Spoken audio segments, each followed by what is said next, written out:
In this video, we describe a method of heading determination for a lunar micro-rover using solar light as an absolute reference. Planetary rovers estimate their map position by integrating incremental pose using wheel encoding, inertial measurements, and perception of terrain. However, these dead reckoning methods are prone to drift over time. Imperfect sensing, calibration, and imprecision of navigation calculations accumulate, creating inaccuracies in pose estimation that increase with distance traveled. One way to minimize this drift is by including observation data to some absolute reference. On the Moon, the Sun can provide this absolute reference.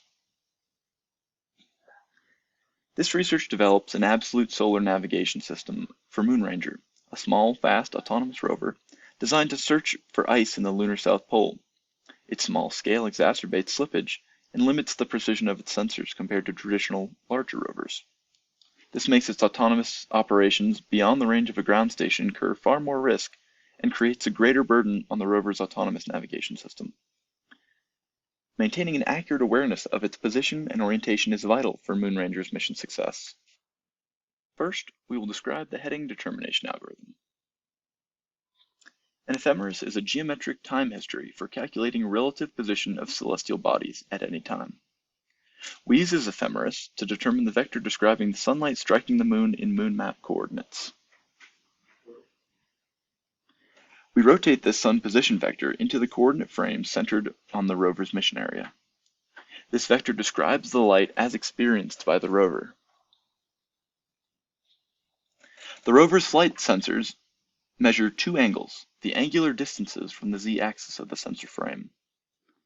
The field of view for both of these angles is 120 degrees, plus or minus 60 degrees, with error increasing near the limits.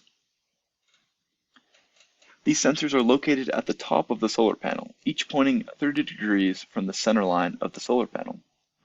We can convert their measurements into a unit vector pointing at the sun. These vectors are transformed into the rover body coordinate frame.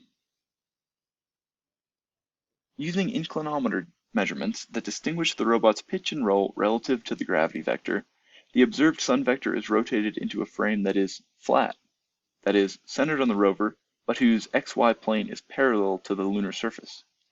This means that the frame of our measured sun vector shares its z-axis with that of our calculated sun vector. Finally, by computing the difference in azimuth between the measured and calculated sun vectors, we can estimate the rover's heading. Next, we will discuss the testing conducted to validate the algorithm.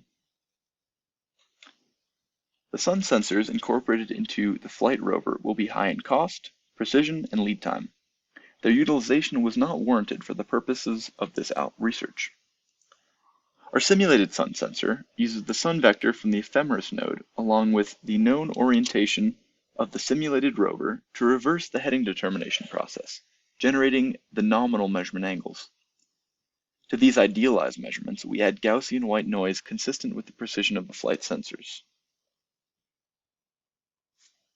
For our simulated experiment, we considered a case where the sun pointed directly west, a vector of 1, 0, 0. Heading varied from -90 to 90 degrees, thus keeping the sun within the range of the sensors. We varied roll from -20 to 20 degrees. The heading of the rover relative to the sun clearly affected the error. We see that the error is consistently low within the region where the two sun sensors' fields of view overlap and remains limited even until heading reaches plus or minus 60 degrees. However, past this point, the error quickly increases to more than 1 degree, a clearly unacceptable level. This indicates that the overlapping view of the sensors in the middle region helped to tame the uncertainty which was manifest at the edge. Knowledge of this increased error at the edges can inform the way this method interfaces with the overall position estimation algorithm. Giving less weight to these edge cases, we can benefit from the method when it performs well and avoid projecting its limitations on the overall pose estimation method.